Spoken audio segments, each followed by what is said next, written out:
Very grounded man, a humble person, brokerpreneur next door, highly experienced also. यार today should be a fun conversation with Nishit भाई. काफ़ी ही मज़ा आने वाला है आज. कम से कम एक दो लोगों की पोल तो ज़रूर खुलेगी आज, पक्का. But it takes a lot of guts to be so candid. I hope he doesn't hold himself back. This is going to be the best one yet. Let's go. एक ही फ्लैट 6 जन को बेचा हुआ है. मेरे साथ में पर्सनल एक्सपीरियंस वो भी है. क्या बात कर रहे हैं कि यहाँ पे वो भी बॉम्बे में. ठीक है, मैंने फ्लैट बेच दिया है क्लाइंट को, भाव नक्की कर दिया है, पेमेंट टर्म्स नक्की कर दिया है. क्लाइंट का 60 से 70 लाख रुपए आने के बाद डायरेक्टर मुझे ये बोलते हैं कि भाई वो फ्लैट ऑलरेडी 1 साल पहले रजिस्टर्ड है. अभी हमारे नॉन टॉक शो का फॉर्मेट क्या आपको अभी तक समझ में आ गया with all the previous 3 guests. आज के जो हमारे गेस्ट है is a very special guy क्योंकि he is a brokerpreneur next door. ठीक है, घाट घाट का पानी पिया है. He had an experience of 15 years on both side of the line. किसी बड़ी कंपनी के लिए काम भी किया है और अब खुद का बिजनेस भी कर रहे हैं. Please help me welcome Nishit Mehta from Divisha homes. Thank you so much. Welcome so much to our show. Thank you for taking out the time. मुझे पता है यार इतना बिजी चल रहा है सब लोग का, बट थैंकफुली आज मंडे है. हम होपिंग कि आज थोड़ा सा रिलैक्स है. ये सैटरडे संडे तो फुल पैक ही रहता है. मैं नॉर्मली जब मंडे को हम लोग के as a part of breaking when I call some of our channel partners and brokers to understand कि आज क्या चल रहा है. मंडे को तो नॉर्मली कहता है कि शुभम भाई कल बात करते हैं, आज थोड़ा वीकली ऑफ है, शांति रखते हैं.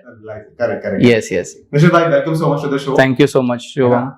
मेरे को पहले आप ये समझाओ कि आपने लगभग 13 साल जो है you work for some company yes yes real estate में. यस और उसके बाद आपने जंप किया वेरी रिसेंटली 2 साल पहले आपने खुद का कंपनी शुरू किया. Yes yes right. एंड जो हमारी बात हो रही थी यस उसमें जरा समझ में आया कि your wife pushed you yes yes to jump from a secure job to starting your own business. Now this is very interesting क्योंकि नॉर्मली क्या होता है, आई नो पर्सनली एक्सपीरियंस है मुझे कि हमारे जो स्पाउसेस होते हैं they are very supportive. Yes, but at the same time थोड़ा सा उनको होता है कि यार एक जॉब सिक्योरिटी हो. You know everybody wants that. तो हाउ डिड दिस हैपन, मतलब हाउ डिड दिस कल्मिनेट? ये थोड़ा सा tell me about this. See basically कैसा था कि I was working for Romell group. ठीक है, prior to that I was working for Mayfair housing for 5 years. ठीक है, तो इसमें ऐसा हो गया कि 5 साल काम करने में जो दूसरे के लिए हम लोग काम कर रहे थे, we sold nearly about 250 CR plus inventories. ठीक है, प्लस लीगल लाइजनिंग भी देख रहे थे, मार्केटिंग का भी नॉलेज था, प्लस आर्किटेक्ट के साथ में बैठ के हम लोग डिजाइन्स वगैरह भी बनाते थे, लेआउट प्लानिंग भी करते थे. तो almost we have done everything related to project planning and everything. ठीक है, तो उतना नॉलेज तो था ही था करके. अभी कैसा है कि ultimately back of the mind यही था कि कब तक वो पर्टिकुलरली इसे 50-60 की रेंज में खेलेंगे करके. ठीक है, एक्सपेंसेस बढ़ रहे थे. ठीक है, we were planning a baby when I started a company. Already my wife was pregnant, so she told me कि निशित बस हो गया अभी जॉब करके, why don't you try for a business thing, because ultimately कैसा है बिजनेस में potential ज्यादा है जॉब से. ठीक है, एंड जॉब का कैसा है salary is type a slow drug. ठीक है, तो पहले से ही फैमिली बिजनेस, मेरा पिताजी का भी बिजनेस ही है करके. ओके, कौन सा बिजनेस है? उनका आयरन एंड स्टील का बिजनेस है करके. ओके, और प्लस मेरे फैमिली में भी मेजोरिटी जो मेरे रिलेटिव्स है they are into real estate only. वैसे मैं रियल एस्टेट में भी वैसे फ्लूक बाय चांस ही आया था. आई हैव नेवर प्लान्ड कि I would start doing a job in real estate और I would choose as a career. मेरा आपसे क्वेश्चन रहता है, जितने भी लोग या तो सिविल इंजीनियर्स या फिर रियल एस्टेट घुसे ना, आधे से ज्यादा लोग ना बाय चांस घुसे हैं इसमें. Yes yes right. ये बहुत ही मतलब इट्स लाइक कि ऊपर से ना लिखा हुआ है कि आपको आना है रियल एस्टेट में, कुछ करना ही करना. Yes, because prior to this I was working with my dad in iron and steel company. ठीक है, तो उनका खुद का ब्रोकिंग का फर्म था. ठीक है, 2 साल मैंने वहां पे काम किया हुआ है करके. ठीक है, फ्लूक बाय चांस मैं रियल एस्टेट में आया करके, जस्ट बिकॉज एक जनरेशन गैप आ रहा था मेरे और मेरे डैड के बीच में. सो माय मदर टोल्ड के why don't you do a job somewhere. ठीक है, तो my brother was in real estate. Okay, so he helped me out in say taking up a job in real estate. So I worked for 2 years in second home. ठीक है 2 साल तक मैंने second home projects पे काम किया है, मानस resort Igatpuri सब फेमस है इगतपुरी में। Second Holmes is that like secondary market या फिर मतलब second home is a luxury concept basically. Already आप सेकंड होम उसको बोलते हैं कि ऑलरेडी मेरा एक घर है, बट एक घर मेरे को किधर हिल स्टेशन या ऐसी जगह पे चाहिए, या वीकेंड होम चाहिए कि जहां पे मैं मेरा फैमिली के साथ में क्वालिटी टाइम स्पेंड कर सकूं, वैसे है। इट कैन बी एनीवेयर, ठीक है, but it is not your first home where you are staying, it is a weekend home कि भाई छुट्टी है चलो बच्चे को लेके निकल चलो, स्विमिंग पूल वगैरह में एंजॉय करेंगे, ठीक है। तो वहां पे मैंने मेरा करियर स्टार्ट किया करके I was looking after sales in starting, ठीक है। उसके बाद में builder pushed me into legal liaisoning, then your project planning and everything, मतलब I use to do everything, land acquisition everything I use to do. तो वहां से जो मेरे को नॉलेज मिला, छोटी कंपनी थी इसलिए मिला, बड़ी कंपनी में स्टार्टिंग में लग गया रहता तो नहीं मिलता था, ठीक है। तो छोटी कंपनी से चालू किया, नॉलेज मिला, वो नॉलेज मेरे को फर्स्ट होम में जब भी मैंने मेरा पहला जॉब पकड़ा, ठीक है, तो वहां पे मेरे को बेनिफिट मिला उस चीज का, बिकॉज ऑलरेडी मेरे को पता था कि भाई ये चीज ऐसा नहीं होता, ये चीज ऐसा होता है, इधर ये लूप होल है, यहाँ पे डेवलपर फायदा उठा सकता है, यहाँ पे डेवलपर फायदा नहीं उठा सकता है करके। हमारी ऑडियंस के लिए मतलब देयर वर मेनी थिंग्स, जैसे अभी सेकंड होम में ऐसा था कि we took over a project of Manas resort, okay, which was handled by Nitin Karamlekar, who was the owner of Manas resort, okay. My boss name was Prashant Lathiya, ठीक है। उन्होंने, he was a contractor, he took over the project, ठीक है। उसको फिर finishing का काम करने का वो प्रशांत भाई का काम था, ठीक है। तो उसको वो प्रोजेक्ट तो फिनिश करना ही करना था, बट उसके साथ में उन्होंने क्या किया कि फ्यूचर प्रोस्पेक्ट देखा कि कहाँ पे और लैंड एक्वायर कर सकते हैं, आजू का बाजू का कैसा है रेसिडेंशियल। और आज की तारीख में मैं ये बोलता हूँ, प्रशांत भाई का ये प्लस पॉइंट है कि 33 एकर्स ऑफ द लैंड वहां पे उनका है, ठीक है, and that is the only residential land parcel.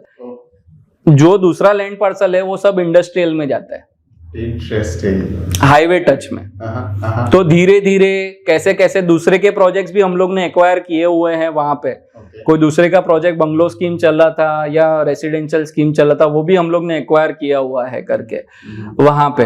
तो उन्होंने कैसे ग्रोथ किया, फिर कैसा है कि जो एग्जिस्टिंग जो नितिन भाई ने फ्लैट बेचे थे, ओके, तो क्लाइंट को पहले तो इतने टाइम से पोजीशन मिला नहीं था, दे वर क्वाइट फ्रस्ट्रेटेड क्लाइंट्स, ठीक है। तो उनको कैसे हैंडल करना है, उनको कैसे समझाना है कि भाई पहले अलग था अभी अलग है, ये थोड़ा बोल सकते हो कि डिफिकल्ट टास्क है, बट कैसा है कि काम होगा ना तो वो दिखेगा करके।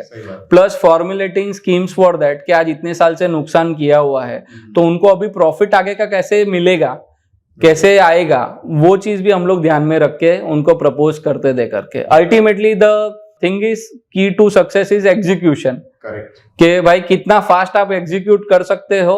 एग्जीक्यूशन करोगे तो जो आपका नेगेटिव है वो भी पॉजिटिव हो जाएगा। ऐसे बहुत सारे एग्जांपल्स है मेरे पास रियल एस्टेट में, जो पहले नेगेटिव थे बट एग्जीक्यूशन अभी टाइमली कर रहे हैं तो उनका नेगेटिव से पॉजिटिव हो गया है।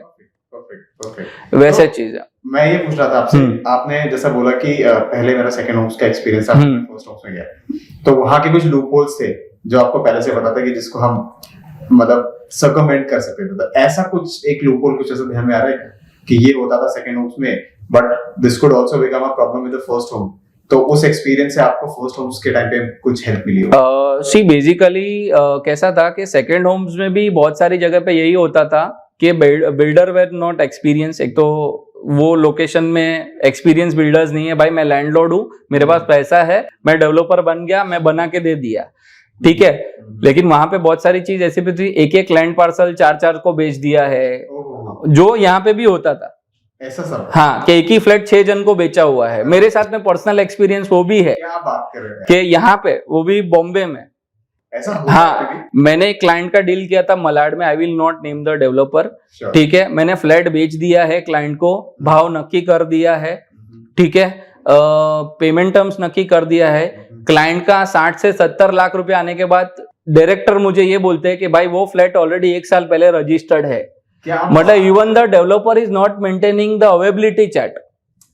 कि भाई मेरे पास क्या अवेलेबल है और क्या बिक गया है। तो यार इससे बचने का कोई तो तरीका होना चाहिए। इससे बचने का सर एक ही तरीका है कि प्रोफेशनल लोगों को हायर करो। Don't go for developers who are not professional developers. Basically बहुत सारे लोग ऐसे हैं जिनके पास पैसा है, डेवलपर बन गए हैं करके, ठीक है, एक पीएमसी हायर कर दिया, एक आर्किटेक्ट हायर कर दिया, बस बिल्डिंग बनाने का काम चालू कर दिया, पर बिल्डिंग बनाने का एक्सपीरियंस तो होना चाहिए। आज कैसा है कि प्रोफेशनल लोग जैसे सीए है, लोग क्यों सीए के पास जाते हैं कि भाई वो टैक्स मेरा बचा सके, मेरे को 2 पैसा ला सके घर पे, बराबर है। लोग सीएएस के पास क्यों जाते हैं कि भाई मेरा एक कंपनी जो फॉर्मेलिटी है वो प्रॉपरली लीगली कंपनी बना सके, किधर कंपनी में लूपहोल नहीं हो। तो वैसे ही डेवलपर में भी प्रोफेशनल डेवलपर्स है और अनप्रोफेशनल डेवलपर्स भी है। तो आई वुड सजेस्ट क्लाइंट्स के you go for professional developers rather than going for unprofessional developers. वैसे है जिसका काम पहले से ही बिल्डिंग बनाने का है। Make sense. तो यार फिर इसमें अब कोई अगर नया व्यक्ति घुसना चाहे डेवलपमेंट में और उसको भी कुछ डेवलपर बनना है, तो मतलब उसके लिए कोई स्कोप नहीं है या फिर इसमें स्कोप ये है कि अगर कोई नया व्यक्ति अगर डेवलपर बनना चाहता है तो I would request government to formulates an education thing for such kind of people कि उनको भी, डेवलपर को भी लाइसेंस लेना पड़े कि भाई मुझे कंस्ट्रक्शन करना है and I have a license of Maharashtra of doing construction. ठीक है, अभी बहुत सारे ऐसे भी चीज है कि मैंने देखा हुआ है कि प्रोफेशनल डेवलपर्स नहीं है। मतलब मैं एग्जांपल भी दे देता हूँ, सबसे बड़ा ब्लंडर बता देता हूँ। Developers, he was basically a scrap dealer. क्या बात कर रहे हो? यस, पैसा है, डेवलपमेंट में उतरा, ठीक है। आज की तारीख में भी इलीगल कंस्ट्रक्शन इतना किया हुआ है, पूछो मत, ओसी नहीं आया है बिल्डिंग्स के। क्या बात कर रहे हो? यस, ठीक है। तो ये चीज है, go for professional developers, go for branded developers, जहां पे आपको अभी तो रेरा आ गया इसलिए कोई चिंता नहीं है करके, आपको सब डॉक्यूमेंट्स मिल जाएंगे करके, but still RERA is not the soul authority. आज कस्टमर्स भी एजुकेटेड होने चाहिए कि क्या क्या पॉइंट्स है जो मुझे प्रीफर करने चाहिए। ऐसे भी कुछ लोकल डेवलपर्स है जो बहुत अच्छा काम करते हैं, जिनके पास पैसा पड़ा है, they don't do over trading. बहुत सारे डेवलपर्स ऐसे भी है जो ओवर ट्रेडिंग किए हैं और फिर उनका अभी कोई काम चालू नहीं है। करेक्ट, ऐसा चीज है। तो कैसा है कि एक पर्टिकुलरली डेवलपर्स का भी लाइसेंस होना चाहिए कि भाई ये एग्जामिनेशन है, ये ऐसे ऐसे बिल्डिंग बनता है, इतना इतना फॉर्मेलिटीज आपको क्लियर करना पड़ता है, ये एनवायरमेंटल क्लियरेंस का है, ये आपको लाइसेंस लेना पड़ता है, इतने इतने लीगल डॉक्यूमेंट्स आपको करने पड़ते हैं, सीसीओसी, आईओडी वगैरह, वो सब चीज तो है ही है करके। प्लस कंस्ट्रक्शन का भी नॉलेज होना चाहिए डेवलपर को कि आज वो करते हैं कॉन्ट्रैक्टर को दे देते हैं। बहुत सारे डेवलपर्स ऐसे कि I am basically a developer, बरोबर है, लेकिन मेरा कंस्ट्रक्शन कोई कॉन्ट्रैक्टर कर रहा है, तो I am depending upon contractor, बरोबर है।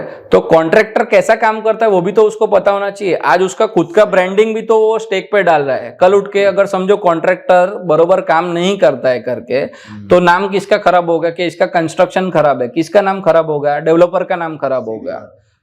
वैसा चीज है। तो आई वुड सजेस्ट के वो डेवलपर को भी नॉलेज होना चाहिए कि कंस्ट्रक्शन में कितना रेती लगता है, कितना सीमेंट लगता है, कितना क्या लगता है करके, ये पॉइंट है। बहुत ही वैलिड पॉइंट है निशित भाई। मेरे ख्याल में आई डोंट नो, रेरा का ही कोई एक्सटेंशन निकलना चाहिए। यस, क्योंकि रेरा अभी अंडर कंस्ट्रक्शन, अगर वो रेरा रेगुलेट कर रहा है तो डेवलपर्स को भी रेगुलेट करे, कस्टमर्स को भी रेगुलेट करे और ब्रोकर्स को तो कर ही रहा है। करेक्ट। पर रेरा में भी कैसा है कि एक अथॉरिटी है, अच्छा लिया है, ठीक है, धीरे धीरे कर रहा है, बट मेरे हिसाब से उनको थोड़ा स्पीड अप करना चाहिए प्रोसेस, क्योंकि वो अंडर कंस्ट्रक्शन को खाली कर रहे हैं करके। बट ऐसे भी केसेस हैं रीसेल में, रेंटल में, कि जहां पे क्लाइंट्स का बहुत नुकसान हुआ है। मतलब उन्होंने कोई ऐसे ब्रोकर पकड़ लिए हैं जिनको नॉलेज नहीं है, ठीक है, उनके साथ में डील किया हुआ है करके, just to save some money, ठीक है। तो ऐसी भी कोई एसोसिएशन या ऐसा भी कोई रीसेल या रेंटल के लिए लाइसेंस ब्रोकर को मिलना चाहिए और उनको एजुकेशन मिलना चाहिए, एग्जाम होना चाहिए कि भाई रीसेल का डील कैसे होता है या रेंटल का डील कैसे होता है, कम्युनिकेशन स्किल आपको कैसे करना चाहिए, कौन सा डॉक्यूमेंट आपको रीसेल में चेक करना चाहिए, सामने वाले सेलर का भी। करेक्ट। इसमें कुछ ऐसा आपका मुझे समझ में आ रहा है आपकी बात से कि कुछ तो उंगली जली है आपकी कभी। बहुत बार रिटेल में भी एक्सपीरियंस बहुत खराब रहा है कि ब्रोकर लेके आता है, ब्रोकर खाली मीटिंग में बैठता है, ठीक है, ओनर और क्लाइंट सामने सामने बातचीत कर लेते, तो बॉस तू क्यों है बीच में। अल्टीमेटली प्रोसेस जो है, प्रोसेस एक हर चीज का एक प्रोसेस रहता है, सेल्स का एक प्रोसेस रहता है, ठीक है, एक प्रॉपर्टी विजिट का एक प्रोसेस रहता है, ठीक है, तो प्रोसेस उसको पता होना चाहिए कि आज समझो सेलर ने 35 बोला है, अगर बायर 32 का ऑफर दे रहा है करके, तो उसका प्रोसेस कैसा रहेगा। अगर समझो वो डील डन होता है तो डील के आगे का प्रोसेस कैसा रहेगा, ठीक है, वो चीज उसको प्रॉपर होना चाहिए करके कि भाई रजिस्ट्रेशन करना है तो ऑनलाइन रजिस्ट्रेशन करना है तो कौन सा नेटवर्क के थ्रू वो कर रहा है, जो नेटवर्क के थ्रू कर रहा है वो ऑथराइज्ड है कि नहीं है, उसको खुद को नॉलेज है कि नहीं है, वैसा है। ऐसा कैसा होता है कि अभी रिटेल सेक्शन तो मैंने से 6 मंथ्स बैक ही चालू किया है करके, लेकिन रिटेल सेक्शन में भी कैसा है, बहुत सारे बोल सकते हो कि ब्रोकर्स या एजेंट्स जो मेरे साथ में काम करते हैं, तो मुझे लगता है कि उनको उतना नॉलेज नहीं है, कारपेट एरिया कैसे कैलकुलेट करता है, बेसिक नॉलेज भी नहीं है, ठीक है। हाँ, एक चीज है कि मेरे को नेटवर्क है, ठीक है, मेरे को तो लाके खाली पार्टी को बिठाने का ही है करके, पसंद आया तो सामने सामने मिला दूंगा, जो है हो जाएगा। सेलर को कौन से रेट से बेचना चाहिए और बायर को कौन से रेट से खरीदना चाहिए, ये चीज एजुकेशन उसके पास होना चाहिए। वो कभी आएगा जब भी उसको लोकेलिटी का प्राइस ट्रेंड पता चलेगा। ग्राउंड वर्क नहीं किया है उन्होंने, राइट। हम लोग ग्राउंड वर्क किए हैं कि भाई आप for example Kandivali west location में देख रहे हो, स्टेशन के पास में देख रहे हो, तो आपको मिनिमम 25,000 का रेट से लेना पड़ेगा। अंडर कंस्ट्रक्शन में देख रहे हो तो 23 से मिल जाएगा, पर रेडी में देख रहे हो तो 25 से 28 का रेट है, डिपेंडिंग अपॉन लेन टू लेन, कांदीवली वेस्ट में भी इतना। तो वो ग्राउंड वर्क होना चाहिए हर एक ब्रोकर का। तो वो कभी होगा जब भी वो लाइसेंसिंग एग्जाम देगा, उसको प्रोसेस का एग्जाम देगा, कैसे प्रोसेस होता है, क्या है क्या नहीं, उसको खुद को पता चलेगा, तभी वो चीज होगा। क्योंकि अभी तो ऐसा हो रहा है कि सिक्योरिटी वाला भी, पान वाला भी, कोई भी ब्रोकर बन जाता है। सर इधर फ्लैट पड़ा है, आपको देखना है, मैं दिखा देता हूँ करके, ऐसा चीज है। कुछ भी हो रहा है। और क्लाइंट भी कैसा है, 2 पैसा बचाने के लिए ऐसे लोगों के साथ में काम कर लेते हैं करके, लेकिन लेटर ऑन ऐसे फंस भी जाते हैं। बहुत सारे केसेस हुए हैं कि रेंटल पे एग्रीमेंट कर दिया, रेंट एग्रीमेंट कर दिया। अभी रेंट एग्रीमेंट और लीव एंड लाइसेंस एग्रीमेंट में बहुत बड़ा फर्क है, बहुत फर्क है, ठीक है। वो लोकल ब्रोकर को नहीं पता रहता है ना, राइट। आज रेंट एग्रीमेंट और लीव एंड लाइसेंस एग्रीमेंट में जो फर्क है वो एक प्रोफेशनल ब्रोकर को पता रहेगा। माइन्यूट लाइन है, ऐसा कोई नहीं, हाथी घोड़ा डिफरेंस नहीं है। इवन बहुत सारे ऐसे एजेंट्स भी हैं जो रजिस्ट्रेशन वगैरह करते हैं, उनको भी वो डिफरेंस पता नहीं है। क्या बात है। लीव एंड लाइसेंस एग्रीमेंट आपने no doubt lock in clause डाला है, आप कभी भी कैंसिल कर सकते हो। रेंट एग्रीमेंट आप वो कैंसिल नहीं कर सकते हो। For that period of the time tenant is the owner of the property. Very very interesting point guys, very interesting point. हम सब लोग, काफी सारे लोग रेंट पे घर ढूंढने जाते हैं और हमें डिफरेंसेस नहीं पता होना चाहिए। निशित भाई, दिस इज सो ग्रेट। नहीं, definitely I would request customers कि वो एक प्रोफेशनल ब्रोकर से ही काम करे। Don't go for local brokers. आप 2 पैसे बचाने के चक्कर में अपना खुद का नुकसान करवा के मत लो। बिल्कुल वैलिड पॉइंट है। निशित भाई, moving on to the next question, है ना, आपने बात कर रहे थे उधर पे कि अभी आप खुद का बिजनेस चालू किया है, तो अभी टर्न अराउंड टाइम कितना होता है आपका? मतलब फ्लैट का सेल हो गया, सब कुछ हो गया, एवरीथिंग हो गया, from that point to money actually hitting your account. Okay, so basically कैसा है सर कि प्राइमरी मार्केट में टर्न अराउंड टाइम जो है वो अप्रोक्सीमेटली 3 महीने का हम लोग पकड़ के चलते हैं करके, कि रजिस्ट्रेशन हो गया, पेमेंट हो गया, रजिस्ट्रेशन के बाद में डेवलपर ब्रोकरेज रिलीज करेगा करके। बट सैड टू से कि टर्न अराउंड टाइम मिनिमम एक from the deal to brokerage release जो हमारे अकाउंट में हिट होता है वो 6 महीने के आसपास का है। 6 months which is a very long time actually. तो इसमें कैसा होना चाहिए कि क्लाइंट के साथ में जब भी हम लोग बैठते हैं, उनका जो भी रजिस्ट्रेशन वगैरह करते हैं करके, ऑफिशियली आपका 10% के बाद में एज पर रेरा आप रजिस्ट्रेशन कर सकते हो करके, प्राइमरी मार्केट का बात कर रहा हूँ। तो उनका पेमेंट शेड्यूल के हिसाब से मेजोरिटी आप 45 से 60 डेज तो कोई भी डेवलपर देता ही है करके, ठीक है। मैक्सिमम समझो क्लाइंट के पास पैसा नहीं, 90 डेज का टाइम रहता है, 3 महीने का टाइम रहता है कि भाई उतने टाइम में आप 10% पेमेंट क्लियर करो करके, ठीक है। लेकिन वो 10% पेमेंट समझो क्लाइंट क्लियर भी कर देता है करके, ठीक है, विद इन से 30 डेज। फिर भी हम लोग को बिल रेज करो, हम लोग बिल रेज करते हैं, फिर 1 महीने के बाद वापस फोन आता है बिल का डेट चेंज करो, ठीक है। तो वैसे ही 2 महीना निकल जाता है। बट ये क्यों, मतलब व्हाई दिस? इसमें ऐसा है कि बेसिकली रेरा ने बोला है कि आप ब्रोकरेज का कोई भी ऐसा टाइम फ्रेम नहीं दिया हुआ है रेरा ने, कि आपका डील होता है तो आपको इतने टाइम में ब्रोकरेज रिलीज करना है। जैसे जीएसटी ने कैसा बोला कि भाई आपको रिटर्न तो फाइल करना है, ठीक है, तो आपको रिटर्न फाइल करना है, ठीक है। अभी इसमें ऐसा हो जाता है कि मैं जीएसटी वाला ब्रोकर हूं, मेरा जीएसटी नंबर है करके, ठीक है, मैंने ब्रोकरेज का बिल एक बार रेज किया तो मेरे को जीएसटी भरना ही पड़ता है कि सामने से मेरे को ब्रोकरेज आए कि नहीं आए। अगर सामने से मेरे को ऐसा भी सिचुएशन है जहां पे मेरे को 1.5 साल में ब्रोकरेज मिला है, 2 साल में ब्रोकरेज मिला है करके, और बहुत सारे ब्रोकर्स का ऐसा भी प्रॉब्लम रहेगा कि भाई 2-2, 3-3 क्या 8-8 साल तक ब्रोकरेज नहीं मिला हुआ है करके। उसके लिए रेरा क्या कर रहा है बेसिकली, अगर रेरा ये बोलता है कि हम लोग रेगुलेट कर रहे हैं, तो आप डेवलपर को क्यों रेगुलेट नहीं कर रहे ब्रोकर्स के लिए? कि अगर आपका चैनल पार्टनर, आपने पहला चीज तो बहुत सारा मैंने ये नोटिस किया रेरा में कि जो भी ब्रोकर वहां पे काम करते हैं, ठीक है, उनका एक तो चीज डेवलपर रजिस्ट्रेशन नहीं होता है रेरा में। इंटरेस्टिंग। कोई भी प्रोजेक्ट का अगर आप रेरा देखो तो बहुत कम प्रोजेक्ट है जिसमें ब्रोकरेज रजिस्ट्रेशन है। मैं ये नहीं बोलता कि डेवलपर हर एक ब्रोकर का रजिस्ट्रेशन करे करके, बट अगर समझो कोई ब्रोकर वहां पे डील करता है उसका तो रजिस्ट्रेशन करो, ठीक है, तो वो भी वहां पे रजिस्टर्ड होते नहीं है करके, ठीक है। प्लस रेरा ने कोई ऐसा टाइम फ्रेम नहीं दिया है, या रेरा ने कोई ऐसा स्टैंडर्डाइज पॉलिसी नहीं बनाया है कि भाई आप प्राइमरी मार्केट में डील कर रहे हो तो ये ब्रोकरेज है, ब्रोकरेज का परसेंटेज है, या इतने टाइम फ्रेम में आपको ब्रोकरेज रिलीज करना ही पड़ेगा करके, डील से इतने टाइम में आपको ब्रोकरेज रिलीज करना पड़ेगा। निशित भाई ये हो जाना चाहिए था नहीं अभी तक? ये हो जाना चाहिए था, बट कैसा है सर, अथॉरिटी वाइज आज कैसा है, सब जगह पे स्किल्ड स्टाफ का कमी है, ठीक है।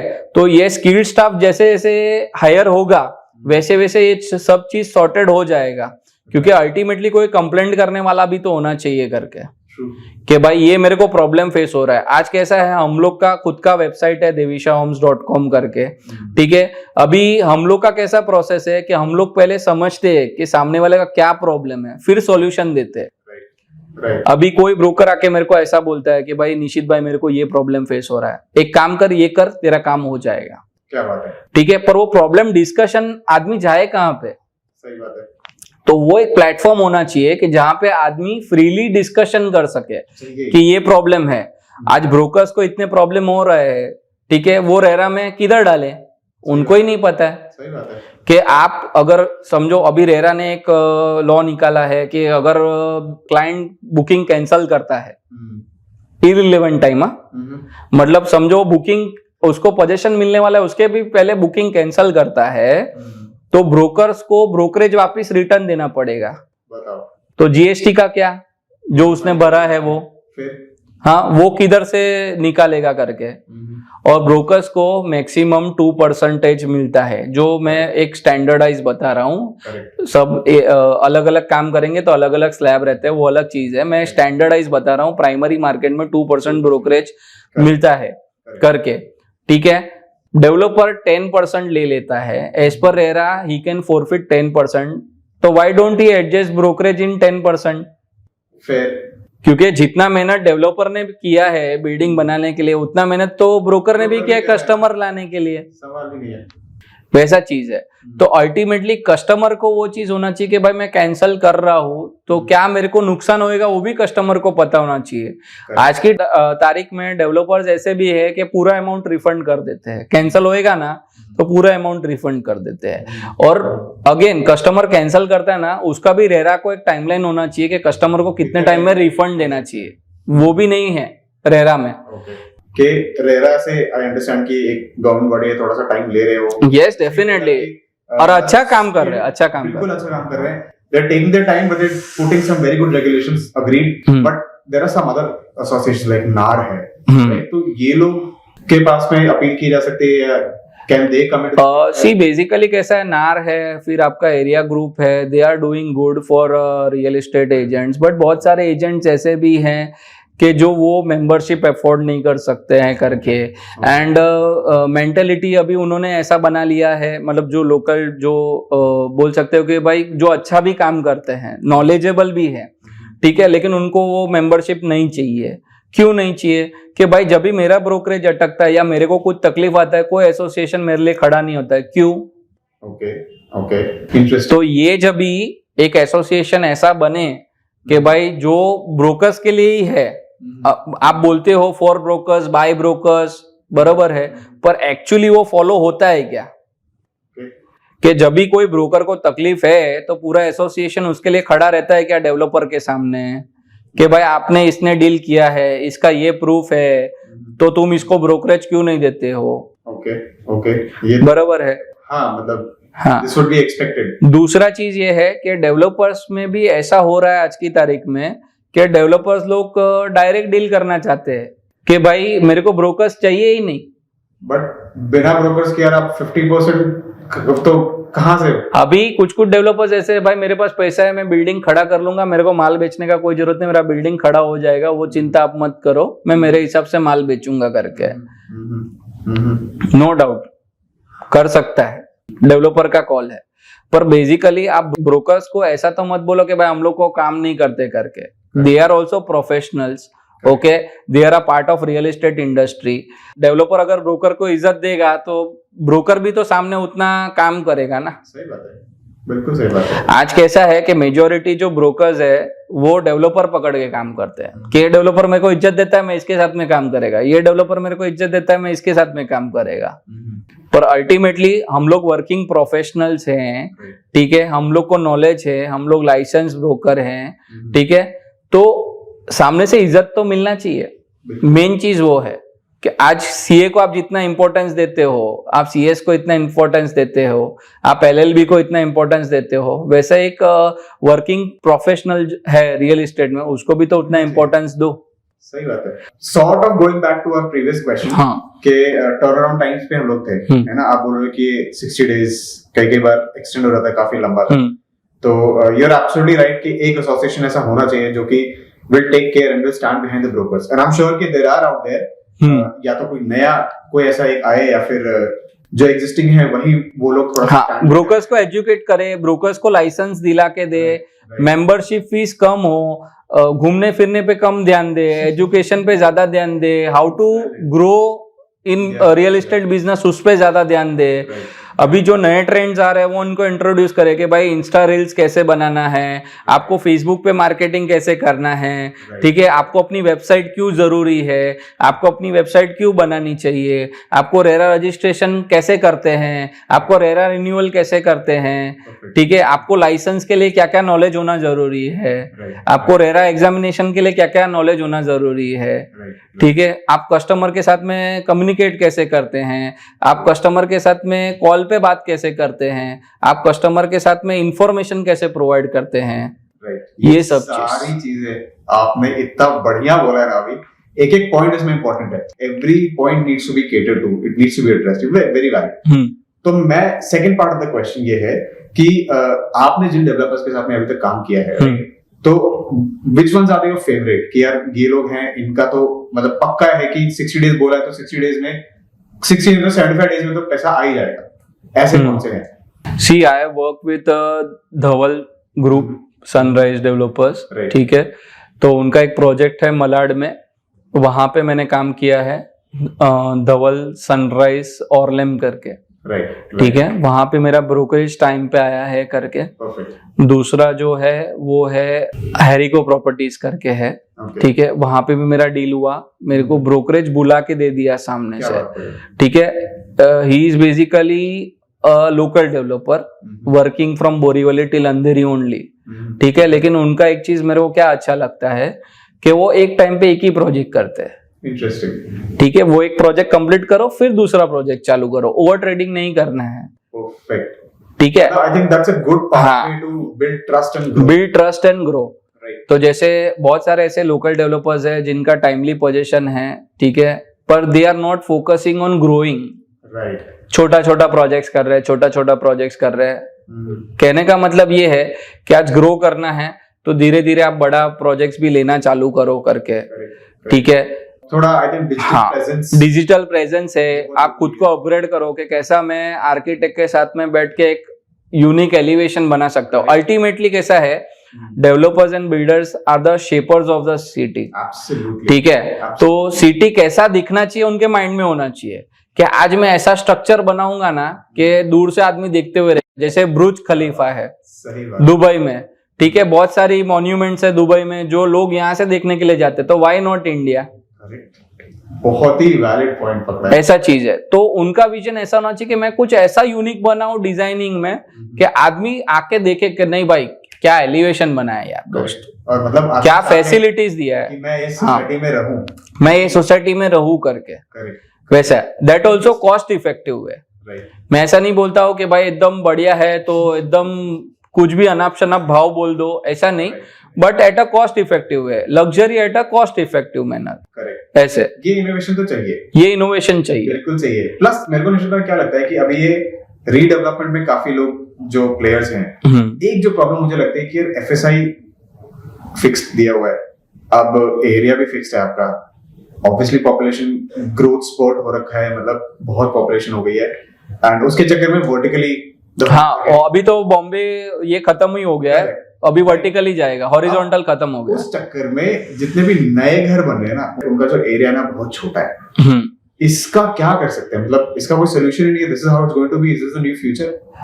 बेसिकली कैसा है सर कि पहले का टाइम अलग था। पहले का टाइम ऐसा था कि कम बजट में आपका हो जाता था। I am talking about Bombay, but जैसे आप बॉम्बे के बाहर जाओ ना तो वहां पे वैसा नहीं है। जैसे रेंट टू इन्वेस्टमेंट रेशियो है ना, वो कम है। अभी यहाँ पे कैसा है कि बॉम्बे एक ऐसा सिटी है जहाँ पे हमको वर्टिकली ग्रो करना है, वहां पे अभी हॉरिजॉन्टल चल रहा है, ठीक है, आगे चल के वर्टिकल भी आएगा, लेकिन बॉम्बे एक ऐसा सिटी जहाँ पे वर्टिकल ग्रो हो रहा है। ठीक है, तो बॉम्बे में पहली चीज तो स्पेस नहीं है, प्लस इन्फ्लेशन अपना इम्पैक्ट तो हर साल 6% इन्फ्लेशन तो है ही है। ठीक है, तो उसके हिसाब से क्या हो रहा है कि डेवलपर का प्रॉफिट मार्जिन कम हो रहा है, और प्लस लोगों का इनकम नहीं बढ़ रहा है उतना। अभी जो ऐसा तो नहीं है कि भाई मैं 10 साल पहले मेरा 1 लाख रुपया सैलरी था फॉर एग्जाम्पल, तो 10 साल के बाद मेरा सीधा 10% से बढ़ते गया है।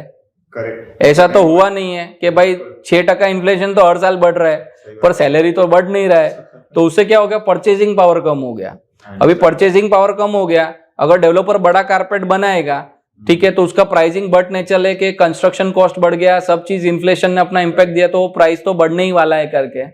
तो इसके लिए क्या करता है कि वो कारपेट एरिया स्क्वीज कर देता है प्राइसिंग के लिए, कि जितने में आज से 5 साल पहले 10 साल पहले तुम खरीद रहे थे, हाँ, आज भी तुम खरीद सकते हो, बट ऑब्वियसली साइज छोटा हो जाएगा। वैसा चीज है। अभी क्या है, दूसरे सब सिटीज में हॉरिजॉन्टल एक्सपांशन हो रहा है, जैसे सूरत पकड़ो, बड़ौदा पकड़ो, अहमदाबाद पकड़ो, वहां पे हॉरिजॉन्टल पेस है, एक्सपांशन हो रहा है। वहां पे आपको 50 लाख में तो आराम से 1000 प्लस का कारपेट एरिया मिल जाएगा।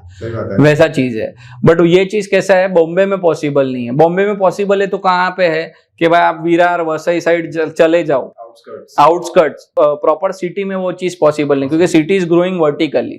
करेक्ट, वैसा चीज है, रहेगा ही प्रॉब्लम बेसिकली। मतलब इसमें तो मुझे भी समझ में नहीं आ रहा कि क्या कर सकते हैं, मतलब how do you change the salary slab, how do you, मतलब जब ग्रोथ हो रही है, इन्फ्लेशन बढ़ रहा है, तो उसके हिसाब से सबकी ग्रोथ भी होनी चाहिए। That's a huge, I think एक 2023 में जो रिसेशन इज हिटिंग, तो is that going to affect our market adversely? See basically कैसा है, 2023 में ये मैंने ऑब्जर्व किया है कि दूसरे जो कंट्रीज है, जैसे यूएसए है, लंदन है, वहां पे रिसेशन हिट कर रहा है। लेकिन अगर आप यूएसए लंदन का ट्रेंड देखोगे ना, तो वहां पे कैसा है कि आपका रेंट बहुत महंगा है, क्योंकि लोग यहाँ से माइग्रेट करके वहां पे काम के लिए जाते हैं। पहला चीज, वहां पे वर्टिकल है, नो डाउट वर्टिकल एक्सपेंशन है, ठीक है, लंदन वगैरह में भी वर्टिकल एक्सपेंशन है, प्लस हॉरिजॉन्टल भी है, आउटस्कर्ट्स में हॉरिजॉन्टल भी है करके, वैसे है। लेकिन वहां पे कैसा है, लोन का जो परसेंटेज है ना, जो हाउस अफोर्डेबिलिटी है बहुत कम है, 1%, 1.5% से लेके 3 to 4% तक है।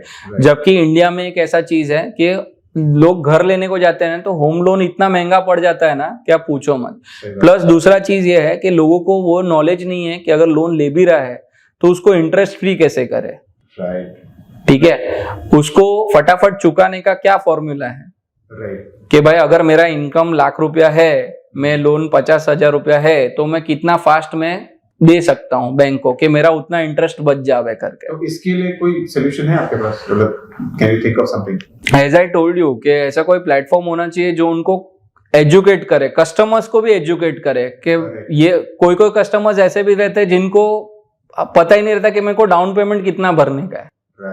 राइट। वैसा है कि भाई मेरे को एक अंडर कंस्ट्रक्शन में 75 लाख का प्रॉपर्टी लेना है, तो मुझे डाउन पेमेंट कितना लगेगा, कि भाई स्टैम्प ड्यूटी का इतना पैसा जाएगा, जीएसटी का इतना पैसा जाएगा, मेरे को हाथ में इतना होना चाहिए, इतना मेरे लोन से आएगा। तो वो एक स्ट्रक्चर जो रहता है, मैंने जैसे आपको बताया प्रोसेस, वो प्रोसेस उनको पता नहीं है।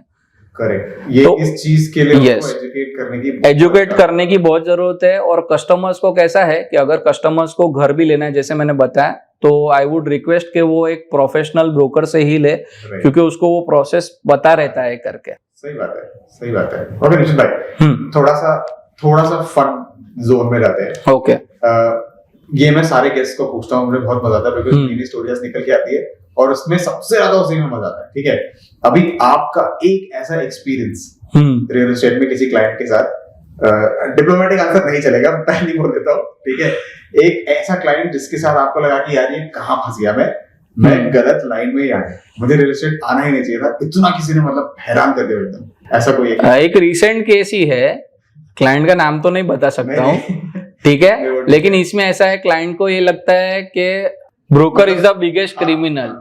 ओके, क्लाइंट ना मेरा फोन उठाता है, ना डेवलपर का फोन उठाता है पेमेंट के लिए, ठीक है। दूसरा चीज ये है कि क्लाइंट को जब भी गरज रहता है ना, वो मेरे को कभी भी कॉल कर सकता है, पर ना मैसेज का रिप्लाई, ना कॉल का रिप्लाई, कोऑर्डिनेशन ही नहीं करना है, मेरे पास पैसा आएगा मैं तभी दूंगा, खुद का गरज है रजिस्ट्रेशन का तो सामने से फोन करेगा, ठीक है, खुद का गरज है कि भाई मेरे को टीडीएस सर्टिफिकेट का रिसिप्ट चाहिए तो फोन करेगा, बाकी हम लोग जब भी फोन करते हैं कोई रिप्लाई नहीं।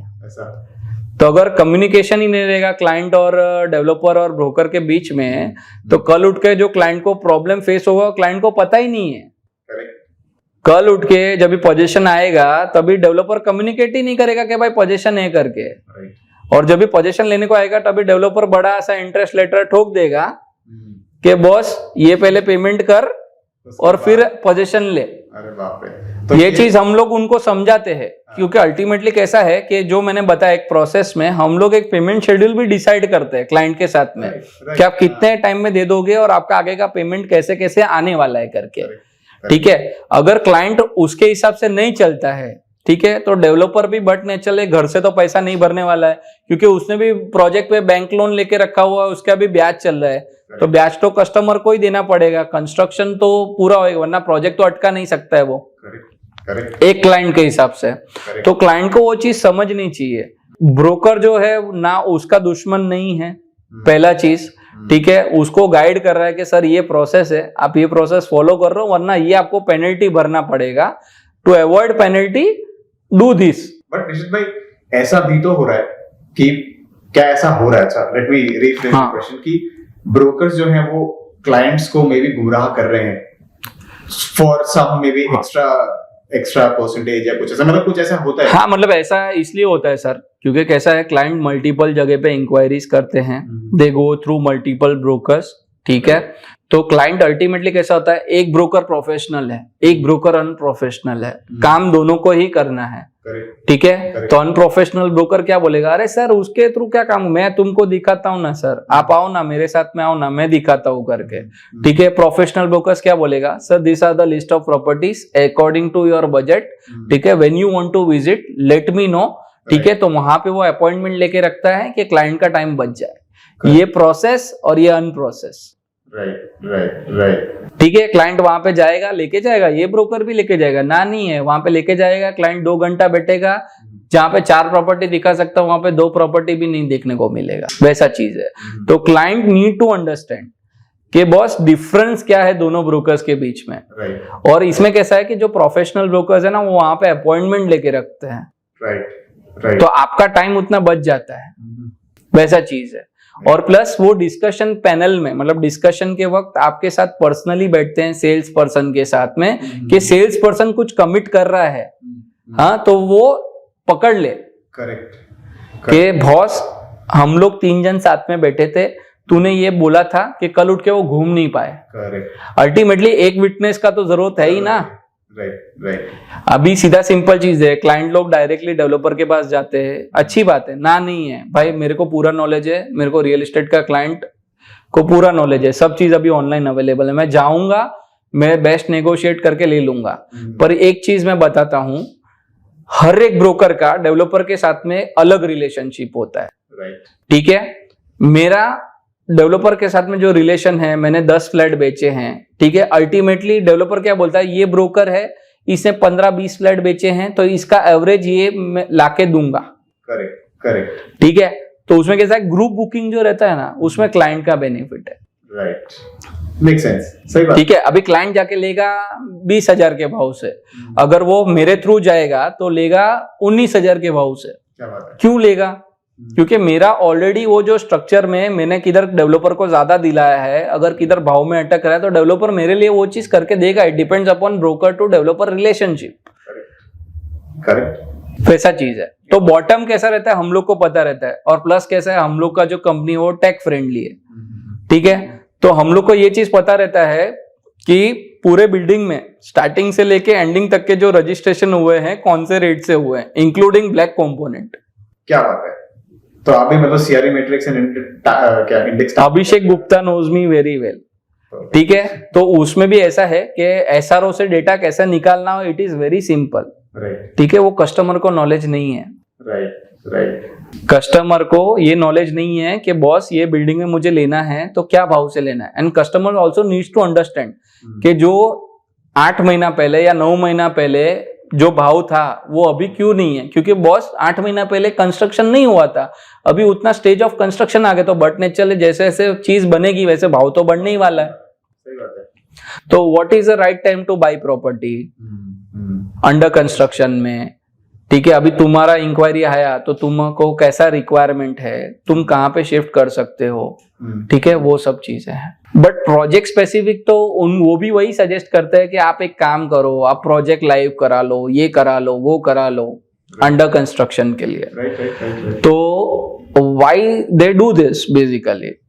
उससे बेटर क्या है कि भाई अगर कोई चैनल पार्टनर को कोई पर्टिकुलर अंडर कंस्ट्रक्शन प्रोजेक्ट के लिए काम करना है, ठीक है, तो वो प्रोजेक्ट लाइव करा के ही काम करे ना। इसलिए तो मैंने क्या बोला, देखो 99 हाउसिंग वगैरह क्या करते हैं, सोशल मीडिया मार्केटिंग करते हैं, अपनी वेबसाइट पे ट्रैफिक किधर से जनरेट करते हैं, गूगल के थ्रू जनरेट करते हैं, पीपीसी कैंपेन्स और सोशल मीडिया मार्केटिंग, ये 2 ही प्लेटफॉर्म है, बराबर। ट्रैफिक तो वहां से ही आने वाला है, बाकी आपका ready to move in properties वो है, वो तो आपका रेफरेंस में ही बिकने वाला है करके। सही बात है भाई। अगला क्वेश्चन इसका ऑपोजिट, ये तो एक प्रॉब्लमैटिक क्लाइंट हो गया। अभी ऐसा कोई क्लाइंट जिनको आपने प्रॉपर्टी दिलवाई या you know you got them their home, dream home, and ऐसा करने के बाद आपको लगा कि यार ये जो मैंने कर दिया आज मुझे बहुत अच्छी नींद आएगी, मैं एकदम सही पाथ पे हूँ, दिस इज द ड्रीम, ऐसा कोई कहानी आपको याद आ रही हो? करंट का ही है basically. My client stage in Odisha, okay, ठीक है, वहां पे काम है, मतलब उनका सेटअप वहां पे है, यहाँ पे शिफ्ट होना है। They are searching property since last 5 to 7 years, ठीक है। कोई भी प्रॉपर्टी मिल नहीं रहा है, या बोल सकते हो कि जिधर मिल रहा है उधर उनको कॉन्फिडेंस नहीं आ रहा है लेने का, प्रोसेस ही नहीं पता है क्या करना है, कैसे लेना है। एक बोल सकते हो कि जहाँ पे डील डन का उनको डाउट्स बहुत है, ठीक है। तो वो डाउट्स क्लियर करने के लिए और प्रॉपर्टी के लेने के लिए मोटिवेट करने के लिए कोई बंदा तो होना चाहिए, करेक्ट, ठीक है। तो वो चीज है कि recently I got them a property, क्या बात है, ठीक है, उनका घर हो गया, ठीक है, और बॉम्बे में उनका ये पहला घर है। They have struggled a lot in Odisha, right वैसे चीज है। तो उन्होंने एक एक पैसा मान जोड़ा है बेसिकली स्टेप बाय स्टेप, और उनके बजट में बोल सकता हूँ उनके बजट के आसपास में ही प्रॉपर्टी दिला के दिया है। क्या बात है, वैसा है ये मतलब आधे में टू मूव। यस कल उनका रजिस्ट्रेशन है। क्या बात है, क्या वैसा है उनके बजट में। 7 साल लगा आपको ये पूरा प्रोसेस, तो आप पूरे 5-7 साल की वो नहीं, उनको कोई राइट पर्सन ही नहीं था गाइड करने के लिए। ओके ओके वैसा है।